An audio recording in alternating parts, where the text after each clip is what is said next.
Capital Region Women at Work presents an inside look at vocal coaching.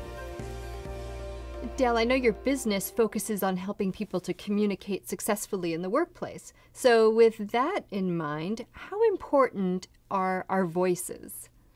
Our voices are incredibly important, Colleen. I'm glad you asked. In fact, what we know for certain is that listeners are impacted far more by how we sound rather than what we say. Our voices are like an instrument. I didn't realize that my voice carried so much weight. So, since a lot of us don't like the way we sound, are we just stuck with our voices, or is there something we can do to improve them? Great question, and no, we're not stuck, so that's the good news. It really comes down to understanding how to use your voice like a well-tuned instrument, because that's what it is.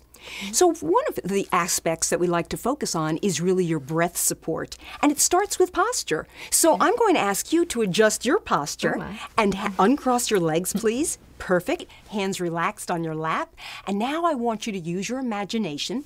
Hold up your first index finger. Hold it about 6 inches away from your mouth and gently breathe on it as though you're blowing out a candle, like this.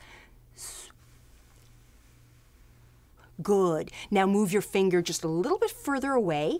Take your right hand and place it on your abdomen and try it again. And let me know if you feel anything under your right hand. Here we go on the candle.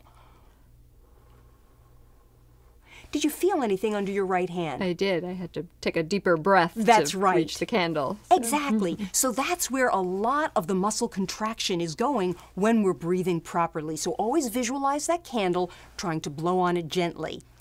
But there's really more to the voice than that. How about the tone of our voice? How does that affect how we sound? What you're describing is something called pitch. A lot of people say, oh, my voice is whiny, especially a lot of women. I don't think your voice is, but let's talk about that because day to day, the voice we like to use is called our habitual pitch. However, habitual pitch is not necessarily the best pitch, and we want optimal pitch. So let's try a simple exercise for that. So I'm going to ask you an easy question, and I want you to answer the way most people would naturally by saying, uh-huh. Okay. So it'll go like this, and here's the question. Is your name Colleen? Uh-huh. Good. Now I'm going to ask that question again. This time I want you to answer the uh-huh with a little bit more robust feeling, and remember that breathing from the abdomen. Colleen, would you like to win the lottery? Uh-huh. There you go. That's a really optimal pitch, and it doesn't take much work. Well, this has been very helpful. Thank you, Dale. Oh, you're so welcome. So let's remember that really play your voice like an instrument, focus on getting the most breath support that you can from the abdominal region, and then, of course, determine your optimal pitch, and then begin to practice that every single day. I'm going to start right away.